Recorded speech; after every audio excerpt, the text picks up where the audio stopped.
स्वागत है आपका मेरे चैनल जगमग ज्योति पर।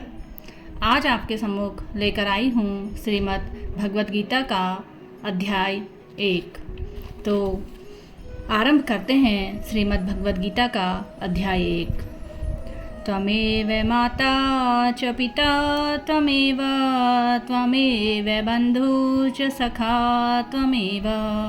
त्वमेव विद्या द्रविणं त्वमेव सर्वं मम देवदेव। गीता सुगीता कर्तव्या किमन्ये शास्त्र विस्तरे यासव्यं पद्मभस्य मुखपदानि श्रुता। धर्मक्षेत्रे कुरुक्षेत्रे समवेता युयुत्सवः मामृका पाण्डवाश्च किं कुर्वतः संजय।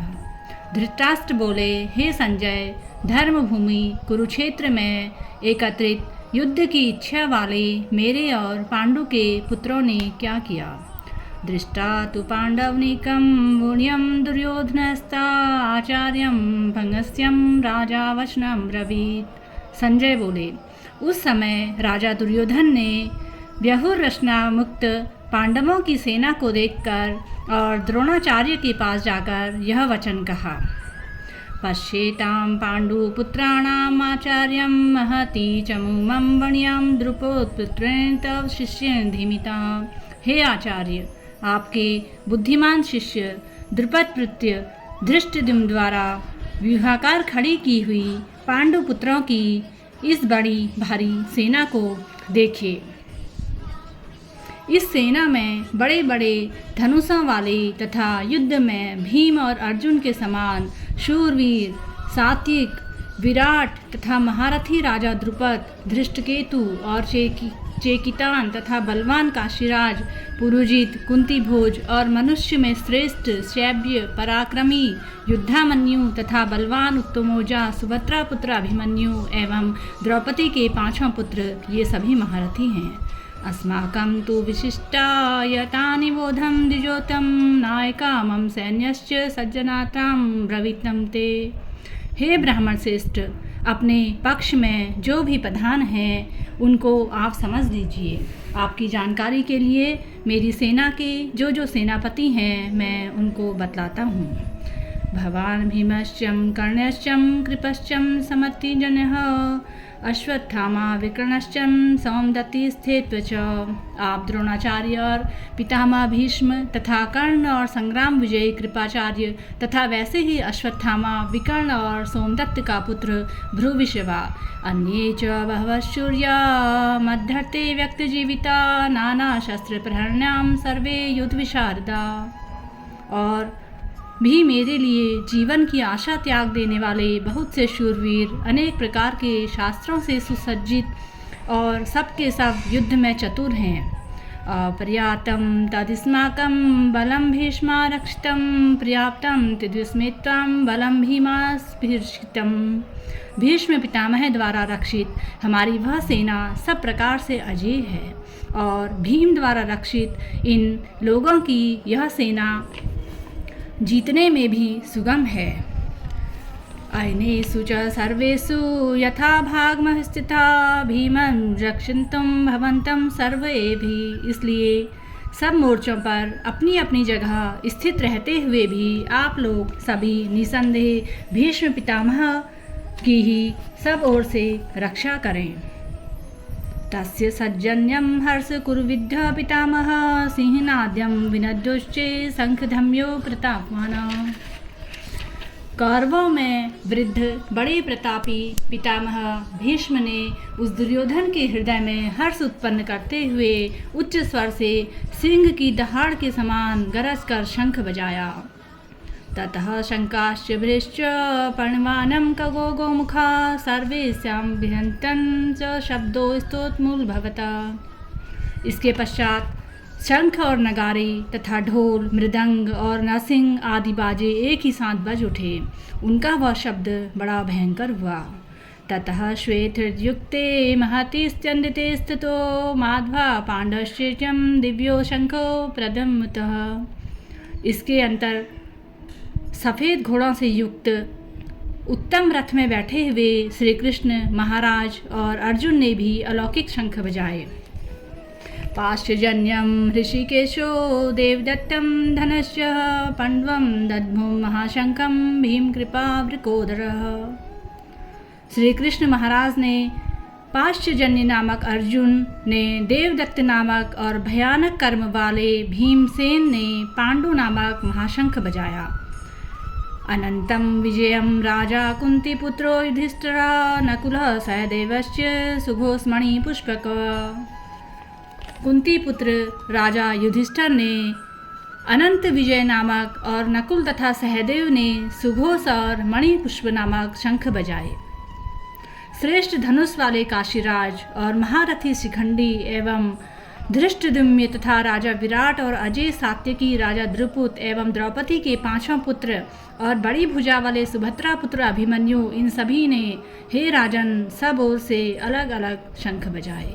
सघोष्यो धातराष्ट्राणां हृदयानि व्यजरात्तं नभस्य पृथ्वी चैव तुमुलो वैद्युनादिनम्। और उस भयानक शब्द ने आकाश और पृथ्वी को भी गुंजाते हुए धृतराष्ट्र के अर्थात आपके पक्ष वालों के हृदय विदीर्ण कर दिए। हे राजन, इसके बाद कपिध्वज अर्जुन ने मोर्चा बांधकर डटे हुए धृतराष्ट्र संबंधियों को देखकर उस शस्त्र चलने की तैयारी के समय धनुष उठाकर ऋषिकेश श्री कृष्ण महाराज जी से यह वचन कहा, हे अच्युत, मेरे रथ को दोनों सेनाओं के बीच में खड़ा कीजिए और जब तक मैं युद्ध क्षेत्र में डटे हुए युद्ध के अभिलाषी और इन विपक्षी योद्धाओं को भली प्रकार देख लूं, इस युद्ध रूप व्यापार में मुझे किन किन के साथ युद्ध करना है, उसे जो युद्ध करने योग्य है तब तक उन्हें खड़ा कीजिए। यो ज्योत्स्माना नवेक्षम एतृजा समागतः धृतराष्ट्रस्य द्रुपदेद्ये प्रियचकुस्वः। द्रुपदी दुर्योधन का युद्ध में हित चाहने वाले जो ये राजा लोग आप सेना में आए हैं, इन युद्ध करने वालों को मैं देखूंगा। एवं मुक्तो ऋषिकेशो गुडुकेशन भारत सैन्युभर्यो मध्ये स्थापित्य रथो यतम्।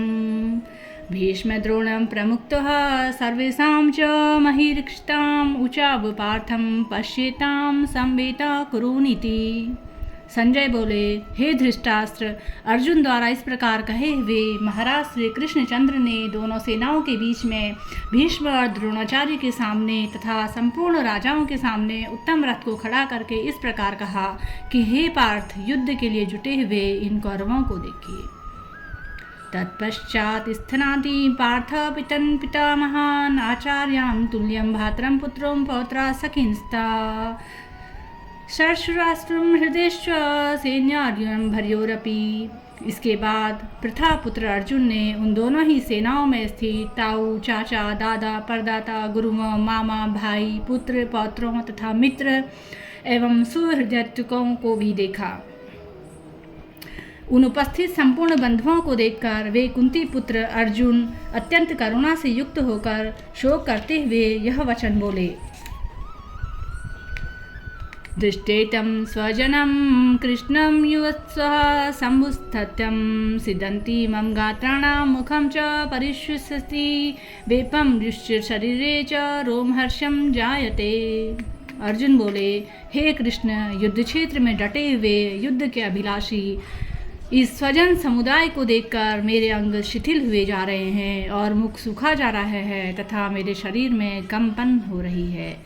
गांडम स्तत्यं हस्ताच्व परिदृहते च नो शोकमस्ततं भ्रमितं च मे मनः। हाथ से गांडीव धनुष गिर रहा है और त्वचा भी जल रही है तथा मेरा मन भ्रमित सा हो रहा है, इसलिए मैं खड़ा होने में समर्थवान नहीं हूँ। निमित्तानि च पश्यामि विपरीतानि केशव न च शैर्वं पश्यामि हत्वा स्वजनं महवे। हे केशव, मैं लक्षणों को भी विपरीत ही देख रहा हूँ तथा युद्ध में स्वजन समुदाय को मारकर मैं कल्याण नहीं देख सकता। हे कृष्ण, मैं ना तो विजय चाहता हूँ और ना राज्य, ना ही सुखों को। हे गोविंद, हमें ऐसे राज्य से क्या प्रयोजन है अथवा मेरे ऐसे भोगों से और ऐसे जीवन से क्या लाभ है। हमें जिनके लिए राज्य, भोग और सुखादि अभिष्ट हैं, वे ये ही सब धन और जीवन की आशा को त्याग कर युद्ध में खड़े हैं। आचार्य पितरो पुत्रास्थतम च पितामह मातुलाम शुश्रा पौत्रा शाला संबंधिनम स्थिता। गुरुजन, ताऊ, चाचा, दादा, मामा, पौत्र सभी संबंधी लोग बैठे हैं। ऐत्रान हन्तुमिच्छामि धनो अपि मधुसूदन अपि त्रैलोक्य राज्यम हेतो किम न मही कृते। हे मधुसूदन, मुझे मारने पर भी अथवा 3 लोकों के राज्यों के लिए भी मैं इन सब को मारना नहीं चाहता, फिर भी पृथ्वी लोक के लिए तो कहना ही क्या है। हे जनार्दन, धृतराष्ट्र के पुत्रों को मारकर हमें क्या प्रसन्नता होगी। इन आतात्यों को मारकर तो हमें पाप ही लगेगा। अतएव हे माधव, अपने ही बंधुआन धृतराष्ट्र के पुत्रों को मारने के लिए हम योग्य नहीं हैं, क्योंकि अपने ही कुटुंब को मारकर हमें कैसे सुखी रह सकते हैं। तेन पश्यन्ति लोभोपहचेत्सवः कुलक्षत्यं कृतं दोषं मित्रदोहे च पात्रकं। कथं च जेयं स्मरामि बाधास्तिनं वतित्रं कुलक्षत्यं कृतं दोषं प्रपश्य जनार्दनम्। यद्यपि लोक से भ्रष्ट चित्त हुए ये लोग कुल के नाश से उत्पन्न दोष को और मित्रों के विरोध में पाप को नहीं देखते, तो भी हे जनार्दन, कुल के नाश से उत्पन्न दोष को जानने वाले हम लोगों को इस पाप से हटने के लिए क्यों नहीं विचार करना चाहिए। कुलक्ष्ये प्रणश्यन्तीं कुलधर्मा सनातना धर्मनष्टे कुलं कृतं धर्मो अभिवृद्धः। कुल के नाश से सनातन कुल धर्म नष्ट हो जाते हैं। धर्म के नाश हो जाने पर संपूर्ण कुल में भी पाप फैल जाता है। हे कृष्ण, पाप के अधिक बढ़ जाने से कुल की स्त्रियां अत्यंत दूषित हो जाती हैं, और हे वार्ष्णेय, स्त्रियों के दूषित हो जाने पर वर्ण संक्रम उत्पन्न होता है। संकरो नरक्यावेम कुलघानानां कुलश्च पतन्ति विद्रोह श्याम लुप्त पिंडोदत्क्रियाः। वर्ण संकर कुलघातियों को और कुल को नरक में जाने के लिए होता है। लुप्त हुई पिंड और जल की क्रिया वाले एवं श्राद्ध और तर्पण से वंचित पितर लोग भी अधोगति को प्राप्त होते हैं। दोषेते कुलघानानां वर्ण संकरम कारके उत्साधन्ते जाति धर्मा कुल धर्मा शाश्वता। इन वर्ण संकर कारक दोषों से कुलघातियों के सनातन कुल धर्म और जाति धर्म नष्ट हो जाते हैं। उत्सन्नम कुल धर्माणां मनुष्याणां जनार्दनां नरके अतिथ्यं वासो भवति नुष्शास्त्रम।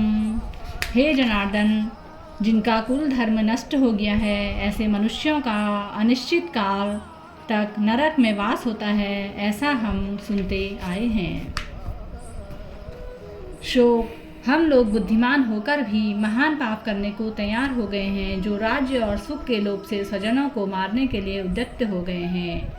यदि मां प्रतिकारं शस्त्रं शस्त्रपाण्ड्यो धातराष्ट्र रणे हन्यस्त्रं क्षेमत्रः भवेतः। यदि मुझ शस्त्र रहित एवं सामना न करने वाले को शस्त्र हाथ में लिए हुए धृतराष्ट्र के पुत्र रण में मार डालें, तो वह मारना भी मेरे लिए अधिक कल्याणकारक होगा। एवं मुक्तार्जुनः सकस्य रथपथस्थम् उपतिष्ठन् व्रीशिष्य शस्त्रं चापम शोक समिगम मानसः। संजय बोले, रणभूमि में शोक से उद्विग्न मन वाले अर्जुन इस प्रकार कहकर बाण सहित धनुष को त्याग कर रथ के पिछले भाग में बैठ गए। तो साथियों, आज मैंने आपके सम्मुख भगवद गीता का अध्याय 1 आप लोगों को सुनाया। यदि आपको पसंद आता है तो लाइक, शेयर एंड सब्सक्राइब कीजिएगा। धन्यवाद। मिलते हैं जल्दी ही। आपको सुनाऊंगी मैं अध्याय 2। तुरंत आपकी सेवा में मैं उपस्थित होंगी।